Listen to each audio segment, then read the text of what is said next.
Good evening, नमस्कार।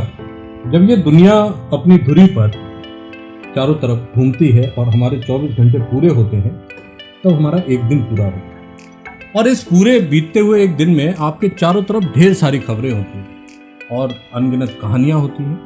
उन्हीं खबरों में से कहानियाँ निकलती हैं और कहानियों में से खबरें निकलती हैं। तो आज हम जो कुछ बात करने जा रहे हैं वो बात करने जा रहे हैं खबरों की दुनिया की, कहानियों की दुनिया की। और यकीनन मैं इस बात को बिल्कुल यकीन के साथ कह रहा हूँ कि जो आप इतनी बड़ी संख्या में हमारे इस प्रोग्राम को देख रहे हैं, कहीं ना कहीं ज़रूर कभी ना कभी खबरों से भी प्रभावित हुए होंगे और कोई ना कोई कहानी भी आपको छू के गुजरी होगी। हमारे साथ हैं आज कुमार रहमान और इस बैठकी में हमारे साथ हैं इमरान। ये दोनों बहुत ही वरिष्ठ पत्रकार हैं, सीनियर जर्नलिस्ट हैं। और रहमान साहब का मैं तारुफ करा दूं, लगभग 25 से 30 साल पुराना इनका कैरियर है। फैज़ाबाद, अयोध्या का एक लड़का जो नाटक करता था, पढ़ाई करता था, एक बिल्कुल फाका मस्त मज़ेदार वाली ज़िंदगी जीता था, धीरे धीरे से लिखने पढ़ने की लाइफ में आ गया। खूब सारी खबरें लिखी, कई सारे अखबारों में काम किया। इन्होंने जनमोर्चा में काम किया, अमर उजाला में काम किया, आई नेक्स्ट जैसे दैनिक जागरण के अखबार के संपादक रहे। बहुत सारे मीडिया वेंचर्स में काम किया। और एक सबसे मज़ेदार बात कि इन्होंने हिंदी फिक्शन लिखा, यानी कि उपन्यास लिखे और जो बहुत मकबूल हुए लाखों की संख्या में। हमारे साथ इमरान हैं, बहुत ही अच्छे पत्रकार हैं। तो आज हम दोनों लोग बात करेंगे रहमान साहब से कुछ खबरों की दुनिया के बारे में और कुछ कुछ कहानियों के बारे में। रहमान साहब, थोड़ी सी यात्रा की शुरुआत कीजिए कि कहाँ से हुई और कैसे हुई। पवन जी, मैं फैज़ाबाद का रहने वाला हूँ, जैसा कि आपने मुझे बताया, मेरे बारे में आपने जैसा बताया। मैं एक ऐसी फैमिली से बिलोंग करता हूँ जहाँ पे कहानियों का, अखबारों का शुरू से ही जो है दौर दौरा रहा। मेरे दादा फ्रांस इंटर कॉलेज में उर्दू के लेक्चरर थे अंग्रेज़ों के ज़माने में। मेरे फादर हालांकि जो है उन्होंने उस प्रोफेशन को नहीं किया, वो डोगरा में रहे, लेकिन वो जो घर में जो पढ़ने लिखने का माहौल था, मेरे चचा शायर थे, तो जो माहौल था वो थोड़ा सा मुझे जो है लिटरेचर, पत्रकारिता की तरफ खींचता था। फिर मैं लिखने पढ़ने का जब हुआ तो 22 फरवरी 1989 में मैंने पहला आर्टिकल नवभारत टाइम्स में छपा, लखनऊ एडिशन में।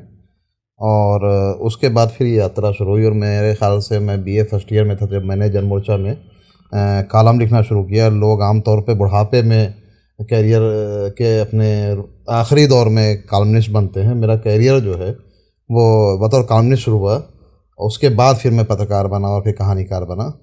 तो इस तरह से मेरी एक यात्रा शुरू हुई।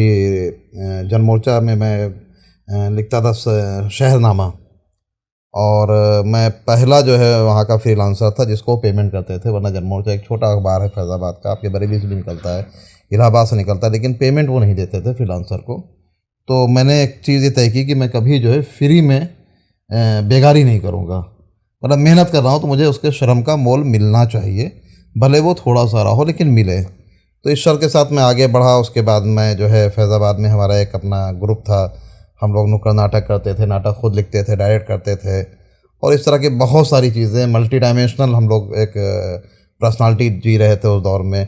हम पढ़ाई भी कर रहे थे, हम नाटक लिख रहे थे, हम अभिनय कर रहे थे, हम डायरेक्शन कर रहे थे, इसके अलावा हम पत्रकारिता भी कर रहे थे। तो ये सब बहुत कुछ जो है फैज़ाबाद में इस दौर में सीखने को मिला। हालांकि मैं एक अच्छा छात्र कभी नहीं रहा और मैं बस पास होता चला गया किसी तरीके से। तो मेरे पापा जो है मुझको लेके बड़े चिंता में रहते थे हमेशा कि मेरा फ्यूचर क्या होगा, क्योंकि हमारे यहाँ सभी जो है बहुत पढ़े लिखे लोग थे, पढ़े लिखे लोग हैं, कोई बीएड था, कोई एमएड था, मेरे ज़्यादातर चाचा टीचर थे। तो इस तरह से जो है मेरी एक यात्रा फैज़ाबाद की ये एक छोटी सी यात्रा थी जी। अब मुझे तो लगता है कि अब हम जो 21वीं सदी में जिस दौर में हैं इमरान भाई, उसमें अब शायद अच्छा छात्र होना बहुत ही सफलता की निशानी नहीं है। तो हम अपने चारों तरफ जब देख रहे हैं तो बहुत सारे ऐसे सफल लोगों को हम जानते हैं जो कभी बहुत अच्छे छात्र नहीं रहे। हालांकि मैं ये नहीं कह रहा हूँ कि जो लोग इस कार्यक्रम को देख रहे हैं वो अच्छे छात्र ना बने, पर ये भी एक डायमेंशन है थोड़ा सा। तो ये अगर हम बात करें इमरान, खबरें जो हैं, खबरों में आप रहते हो, ठीक है ना, तो हम लोग जैसे खबरों पे बात करते हैं, फिर हम इनकी कहानियों की तरफ लौटेंगे। खबरों की दुनिया से क्या कहानी भी निकलती है, क्या फील होता है जब हम खबर को करने जाते हैं, तो क्या फील करते हैं जैसे रिपोर्टिंग करने जाते हैं। तो मैं चाहता हूं कि थोड़ा सा बताइए, अपने व्यूअर्स को बताइए कि खबर को रिपोर्ट करते समय हम कैसा फील कर रहे हैं, फिर हम लोग रहमान साहब पे लौटते हैं। जैसे कि सर आपने मुझसे कहा कि खबरों के दुनिया में जाने के बाद में खबरों में फील कैसा करते हैं। हमारी जब स्टार्टिंग रही तो उस टाइम हम खबरों के बारे में जब हमने स्टार्ट किया, सबसे पहले हमने अमर उजाला के लिए काम करने के लिए गए और हमने मात्र 6 महीने के लिए काम किया। जैसे सर मैं अपना बैकग्राउंड बताना चाहूँगा, मैं एक बहुत छोटे से गाँव से आता हूँ निकल के। आने के बाद में मैंने मेट्रो शहर में जैसे दिल्ली रहा, दिल्ली के बाद में लखनऊ में भी रहा।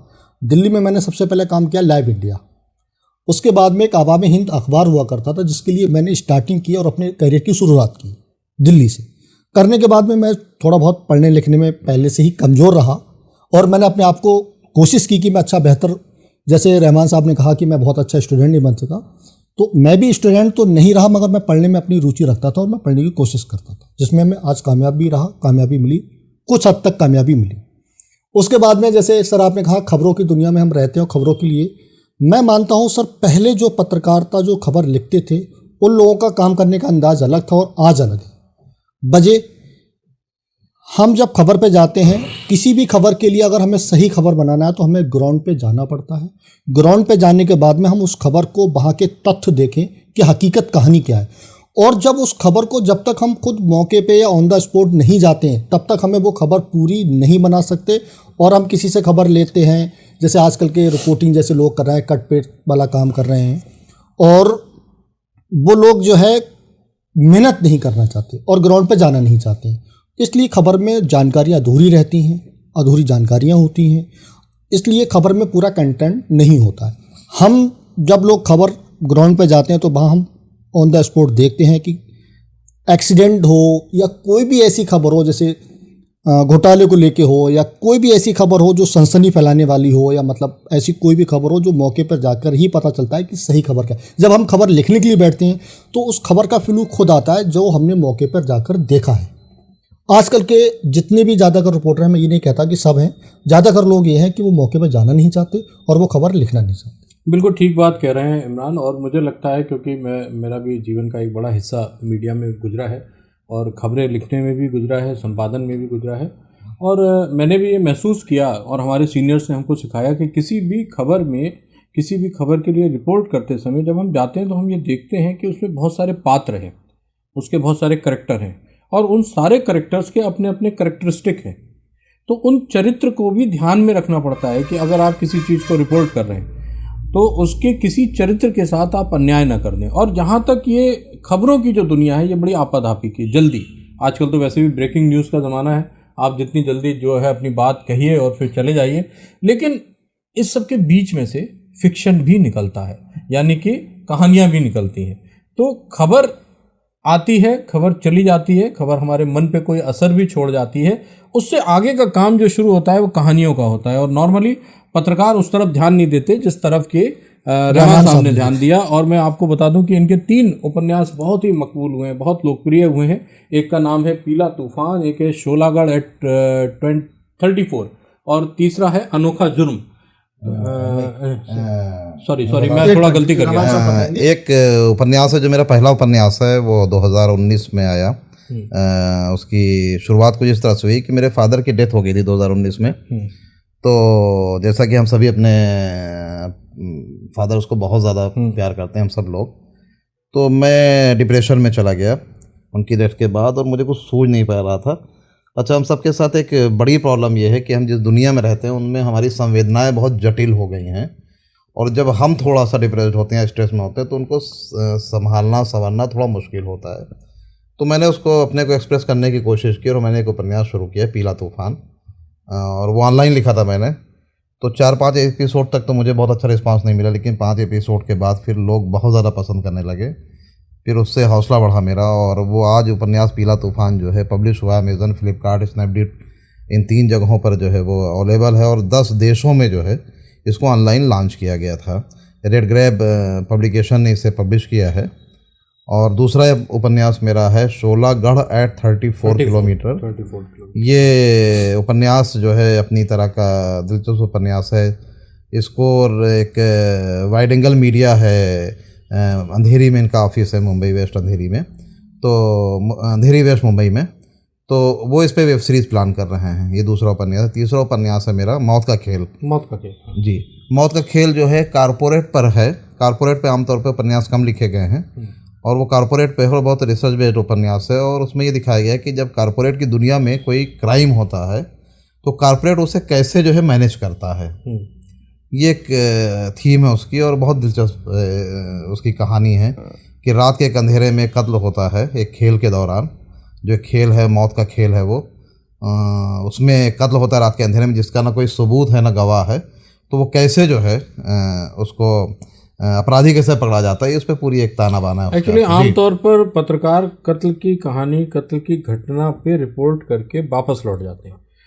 किसी भी कत्ल से मतलब मेरा वास्ता है कि कोई भी घटना हो, उससे वो फिर वापस चले जाते हैं। लेकिन आपने थोड़ा सा आगे आप चले और आपने घटनाओं को पकड़कर, जहाँ तक मैं समझ पाया हूँ, और उसमें एक बनावट की और उसमें फिक्शन को यूज़ किया, क्योंकि फिक्शन को के बिना आप उपन्यास नहीं लिख सकते, कल्पना के बिना। जी जी। तो आपने उसको बनावट की, उसकी बनावट की और अपने इतने लोकप्रिय उपन्यास लिखे। तो थोड़ा सा पत्रकारिता के छात्रों को भी बताइए कि एक नई सी विधा आपने, पत्रकारों को उपन्यासकार बनना थोड़ा कठिन होता है, इसके बारे में थोड़ी बात। आप कुछ बोल रहे थे? नहीं, इसके बारे में सर एक चीज़ और मैं बहुत ज़्यादा बधाई देना चाहूँगा रहमान साहब को, कि रहमान साहब ने पत्रकारिता के आगे की सोची, जिससे कि आजकल के पत्रकार जो मतलब पत्रकारिता भी सही से नहीं करना चाहते, रहमान साहब उन युवाओं को ये संदेश देना चाहते हैं। मैं ये कहना चाहता हूँ कि रहमान साहब से ये सीखना चाहिए कि हम पत्रकार से आगे बढ़ के कुछ उपन्यास भी लिख सकते हैं, उसकी तरफ भी जा सकते हैं। जैसे रहमान साहब ने बहुत सारे 3 आर्टिकल लिखे और तीनों किताबें उनकी पॉपुलर रहीं, और जिसके 7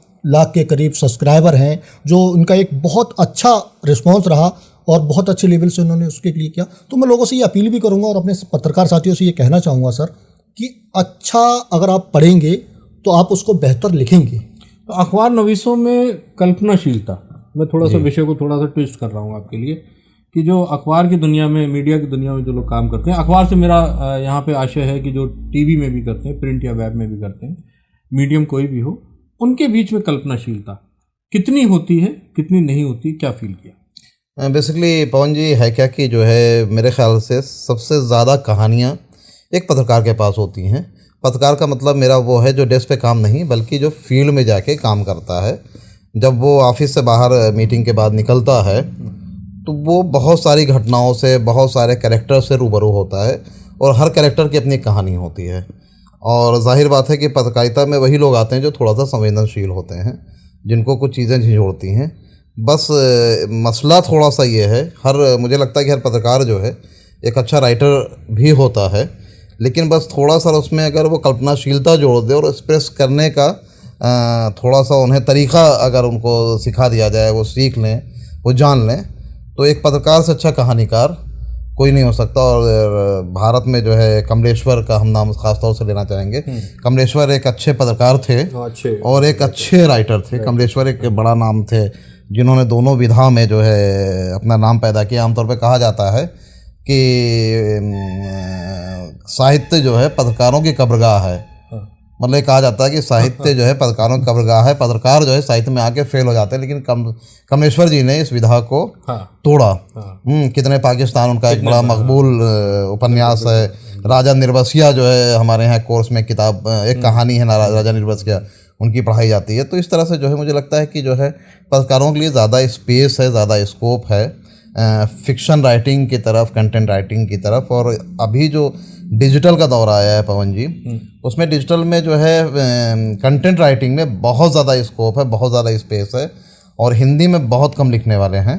और मैं तो कहूँगा कि जो भी पत्रकार मेरा ये प्रोग्राम देख रहे हैं, जिन्हें लिखने पढ़ने का शौक़ है, उन्हें इस विधा में ज़रूर आना चाहिए और यहाँ पे उनका एक ब्राइट फ्यूचर है। अच्छा, ये थोड़ी सी बात आपकी जो है वो मुझे मौजूदा दौर में कंट्राडिक्टरी भी महसूस हो रही है, क्योंकि एक तरफ जब हम लोग जब आपस में बात करते हैं, न्यूज़ रूम में करते हैं या मीडिया फ्रेटर्निटी में बात करते हैं, तो हम लोग ये बात करते हैं कि लोग पत्रकारिता छोड़ रहे हैं, अच्छे लोग पत्रकारिता में नहीं आ रहे हैं। ये सामान्यतः बात होती है। आज हम लोग कैमरे पे कर रहे हैं, लेकिन नॉर्मली एक बीच में ये बात रहती है। लेकिन आप जो बात बता रहे हैं वो थोड़ी डिफरेंट है कि बहुत स्कोप है, जबकि मीडिया के अंदर ये माना जा रहा है कि स्कोप अब लिमिटेड हो चला है और शायद दरवाजे बंद हो रहे हैं। तो इसको थोड़ा सा खोलिए इस बात को। देखिए, न्यूज़ में थोड़ा सारा जो है अभी क्राइसिस चल रहा है। अभी आप लोगों ने देखा होगा कि न्यूज़ के रीच भी जो है थोड़ा घटी है, क्योंकि है क्या कि सोशल मीडिया के आने से न्यूज़ जो है कि जो रफ्तार है वो आज से अगर आप 20 साल पहले जिस दौर में हम और आप जो है अखबारों में नौकरी कर रहे थे, पत्रकारिता कर रहे थे,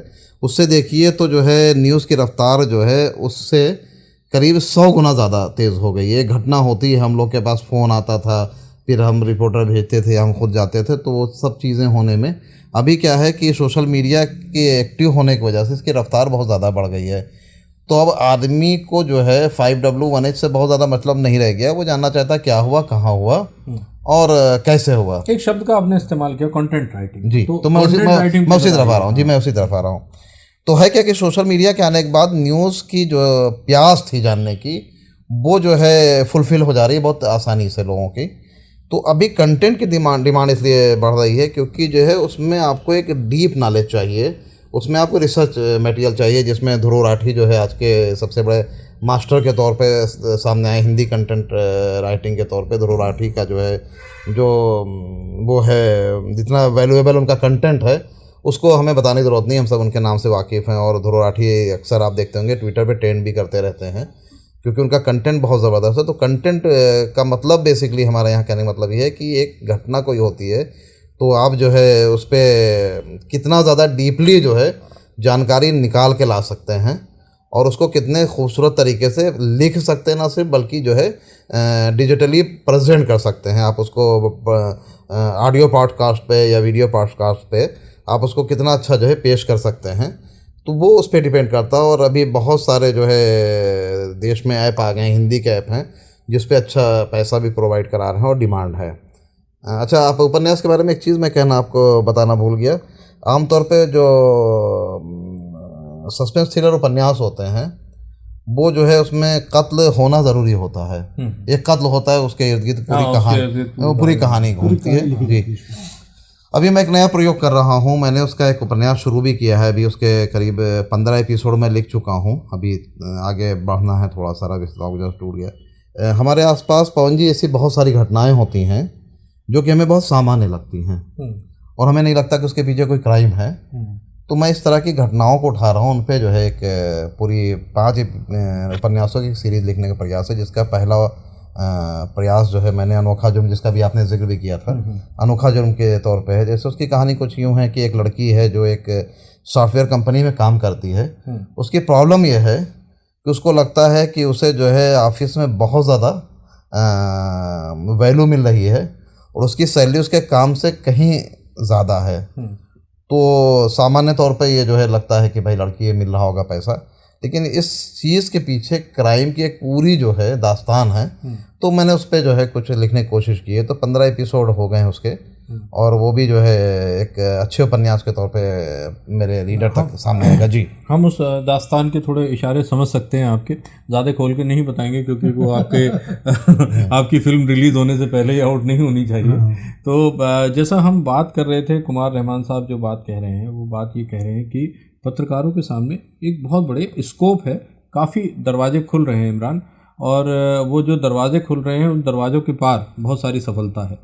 तो आपको क्या लगता है कि पत्रकारिता जो है कुछ आगे के रास्ते ले जा रही है या रास्ते यहाँ बंद हो रहे हैं?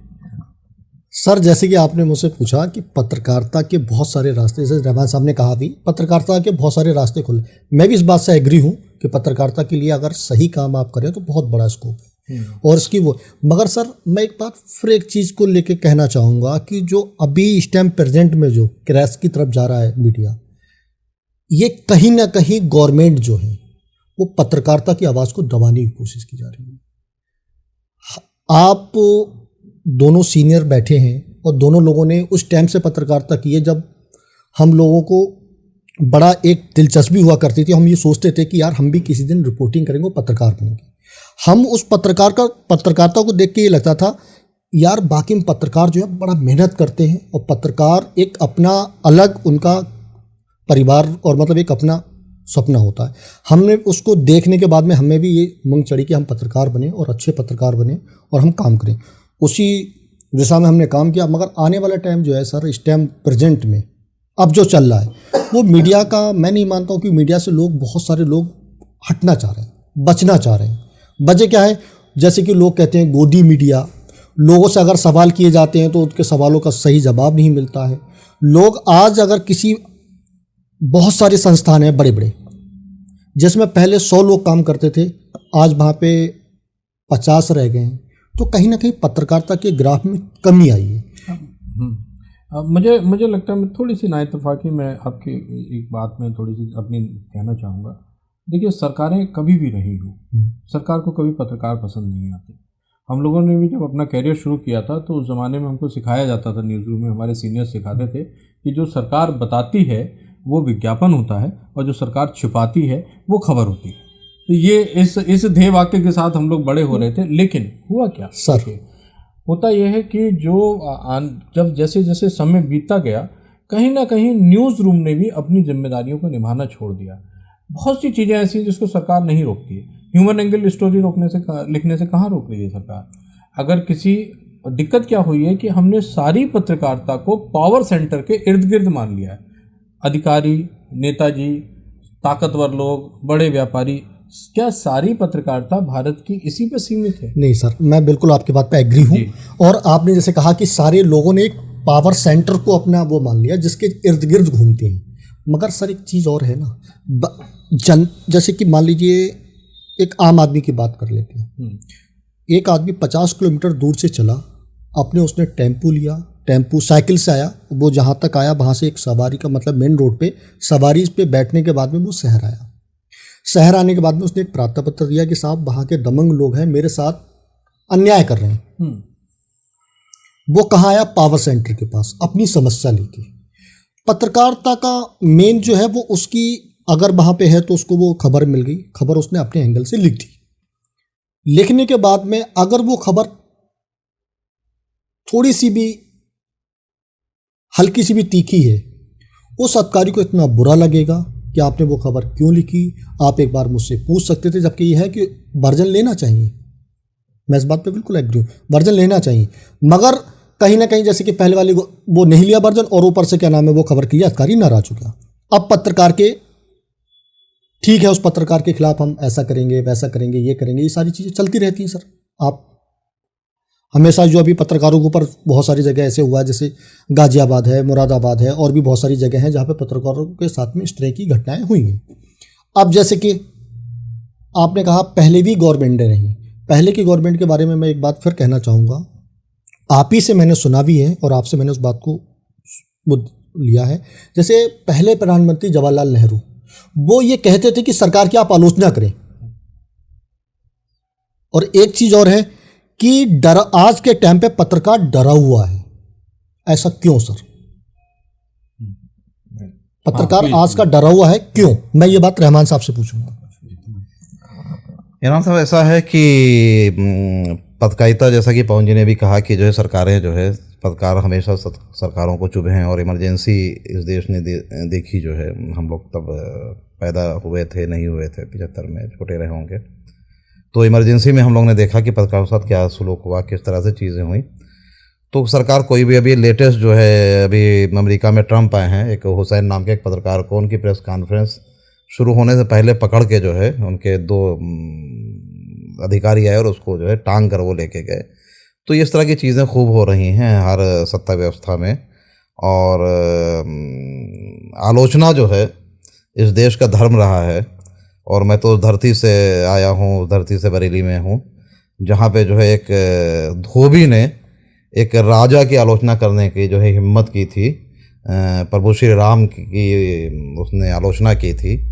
तो मैं तो धरती से आया हूँ। और आलोचना जो है भारत में एक धर्म रहा है हमेशा। जो है यहाँ पे बहुत सारी ऐसी कथाएं हैं जो प्राचीन कथाएं हैं, इसमें राजा की आलोचना जो है एक धर्म की तरह रहा है। तो जो आपका सवाल है कि पत्रकार डरे हुए हैं, देखिए एक चीज़ और हमें समझनी चाहिए कि जिस ज़माने में हम लोग पत्रकारिता कर रहे थे उस वक्त सोशल मीडिया नहीं आया था, और तब भी हम अपनी भूमिका निभा रहे थे। आज जो है आपके हाथ में एक हथियार है, पत्रकारों के हाथ में। अभी हम मजबूर थे उस दौर की, अगर हमें जो है कोई कागज़ स्याही मशीन वाला जो है कोई मालिक जो है नहीं मिलता था, तो हम अपनी जो है कलम की ताकत नहीं दिखा सकते थे। आज आपके पास जो है सोशल मीडिया का इतना स्ट्रांग प्लेटफॉर्म है कि आप कहीं भी बैठ के जो है अपने को लाइव जो है स्ट्रीम कर सकते हैं, आप बता सकते हैं अपना दुख दर्द। आपके पास ट्विटर है, आप ट्वीट करिए, जो है सरकार सुनती है, देश सुनता है, देश देखता है। तो आपके पास बहुत सशक्त माध्यम है। बेसिकली प्रॉब्लम क्या हुई है कि सरकार ने कहा कि थोड़ा सा झुक जाओ, तो हमारे बहुत सारे मीडिया हाउसेस, बहुत सारे हमारे बड़े पत्रकार जो वो लेट गए, है ना। उन्होंने झुकने के लिए कहा था, वो लेट गए चरणों में, तो प्रॉब्लम वहाँ से शुरू हुई है। नहीं, एक जगह और भी मुझे समस्या लगती है। मुझे ये लगता है कि आखिरकार पत्रकार बिरादरी, मीडिया फ्रेटर्निटी, वो ये क्यों चाहती है या ये क्यों मानती है कि उसको सब जगह आउट ऑफ वे ट्रीटमेंट मिले। भाई कोई घर नहीं बुलाने गया है कि कोई आइए आप पत्रकार बनिए, या आप अपनी चाहत से लोग बने हैं, ठीक है ना। और ये एक मुश्किल पेशा चुना है। आप गूगल पे सर्च कर लीजिए, दुनिया के जो सबसे ख़राब या बहुत ही वर्स्ट कंडीशन में काम करने वाले प्रोफेशंस हैं उसमें से एक जर्नलिज्म है। बिल्कुल। और जो वर्ल्ड का प्रेस फ्रीडम इंडेक्स है उसमें भी हम काफ़ी नीचे हैं। जो बातें हैं साफ़ हैं। तो जो लोग चुन रहे हैं वो अपने चुनाव से आए हैं। देखिए साहब, इसमें कोई ज़बरदस्ती नहीं लाया है, पहली बात। दूसरी बात ये कि जहाँ तक गवर्नमेंट के एटीट्यूड्स की बात है, आपने एक बात कही, जब देश आज़ाद हुआ, लोकतंत्र के प्रति जो उनकी प्रतिबद्धता थी हमारे राजनीतिक पूर्वजों की, और उस समय देश में जो प्रधानमंत्री थे वो अपने खिलाफ भी आर्टिकल लिखते थे, छद्मनामों से लिखते थे, ये तो ऑफिशियल रिकॉर्ड्स में बात है। लेकिन उसके बाद हमारे इसी देश में इमरजेंसी लगी, लेकिन इमरजेंसी के सामने देश के बड़े मीडिया हाउस भी खड़े हुए। और जहाँ तक मैं तो उस समय काफ़ी, बिल्कुल मुझे इतने चेतना संपन्न नहीं था, बहुत छोटा रहा हूँगा, लेकिन उस पीरियड में भी अखबारों ने अपने संपादकीय पृष्ठ खाली छोड़े। तो भाई आप छापने में नियंत्रण कर सकते हो ना, खाली पेज छोड़ने में तो नहीं कर सकते। अपने तरीके से एक प्रतीकात्मक विरोध अब से 40 साल पहले भी किया गया। तो मेरा ये कहना है कि जहाँ तक ट्रम्प साहब की आप बात कर रहे हो, उसी अमेरिका में इन्हीं ट्रम्प साहब के पहले कार्यकाल में उन्होंने अपने व्हाइट हाउस से पत्रकारों को बाहर निकाल दिया। सारे मीडिया एसोसिएशन इकट्ठा होकर गए और सुप्रीम कोर्ट ने डांट दिया कि भाई व्हाइट हाउस जो है वो किसी की प्रॉपर्टी नहीं है, जर्नलिस्ट का जो रोल है उसको करने दीजिए, सवाल पूछने दीजिए।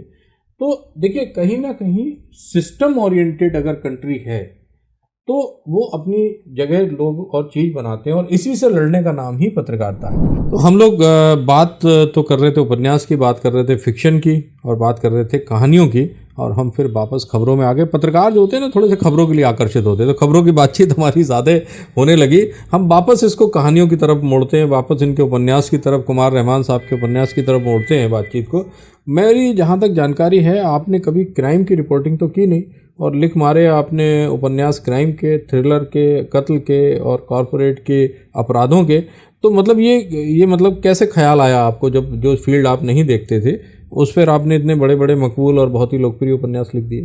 पवन जी, मैंने जब करियर की शुरुआत की तो मैंने कुछ दिन क्राइम देखा, और क्राइम मुझे बहुत ज़्यादा जो है आकर्षक बीट नहीं लगी। फिर मैंने अपने को कल्चर रिपोर्टिंग की तरफ मोड़ा। फिर जब मैं बरेली आया तो मुझे बड़ा झटका लगा कि बरेली में कल्चर रिपोर्टिंग का स्कोप, स्पेस नहीं है। तो मैं हायर एजुकेशन देखा, फिर मैं मेडिकल गया। लेकिन क्राइम जो है, चूँकि न्यूज़ रूम में क्राइम सबसे ज़्यादा डिस्कस होता था, जो अमर उजाला का न्यूज़ रूम था उसमें क्राइम सबसे ज़्यादा डिस्कस होता था। और मुझे एक चीज़ जो है बड़ा प्रेरित करती थी, मैं अपने संपादक वीरेंद्र डंगवाल जी थे, मैं उनसे अक्सर चर्चा भी करता था कि क्राइम को सोशियो क्राइम के तौर पे देखा जाए, उसका एक जो सोशल एस्पेक्ट है उसको उभारा जाना चाहिए क्राइम में।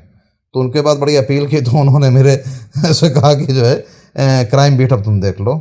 लेकिन क्राइम यहाँ जिस तरह से कवर हो रहा था वो बड़ा मतलब एक बहुत ही टफेस्ट बीट हो गई थी, क्योंकि अपोजिट अखबार से बड़ा तगड़ा संघर्ष था, बड़ा स्ट्रगल था दोनों के बीच में। बड़ा संघर्ष नहीं कहना चाहिए, बल्कि बड़ा जो है आपस में बिग फाइट थी। तो वो जो है मुझे लगता था कि मैं इसमें पिस जाऊंगा, दो पाटन के बीच में साबुत बचाना को है ना। तो मैंने कहा कि अगर मुझे क्राइम जबरदस्ती दी गई तो मैं क्राइम छोड़ दूंगा। लेकिन क्राइम मुझे अपील करता था हमेशा, और शायद वो जो है मेरे मन में जो क्राइम को लेकर दिलचस्पी थी उपन्यास के तौर पे बाहर आया। और अभी इमरान साहब एक बात कह रहे थे फील्ड में जाने की, तो मैं भी हमेशा मानता हूँ कि जो है जब भी कभी क्राइम होता है तो सबसे इम्पॉर्टेंट जो होता है वहाँ पे क्राइम सीन होता है, जिसको पुलिस तो तैयार करती है, क्राइम सीन को अपनी डायरी में क्राइम सीन मेंटेन करती है, लेकिन एक पत्रकार के तौर पे जो है पत्रकार जो है क्राइम सीन को मेंटेन नहीं करता। वो बहुत इंपॉर्टेंट फैक्टर होता है। और अगर एक अच्छी रिपोर्टिंग की जाए और एक डिटेल्ड रिपोर्टिंग की जाए तो आप जो है पुलिस को भी रास्ता दिखा सकते हैं कि साहब जो है ये इस रास्ते पर अगर चलें तो आप जो है मुलजिम तक जो है, आरोपी तक जल्दी पहुंच सकते हैं, अपराधी तक जल्दी पहुंच सकते हैं, जो कि जो है नहीं आज के अखबारों में या न्यूज़ चैनलों में इस तरह की स्टोरीज नहीं दिखती हैं। जी, ऐसा सर बहुत बार रहा होगा, जैसे कि आपने क्राइम स्टोरी अगर लिखी होगी, क्राइम स्टोरी लिखते लिखते आपको ये पता चल गया होगा कि घटना सही है या गलत है। वो हम लोगों को कब पता चलता है? जब हम ऑन द स्पॉट जाते हैं और पूरे क्राइम को अपनी डायरी में हम नोट करते हैं, उसके हर एंगल को देखते हैं।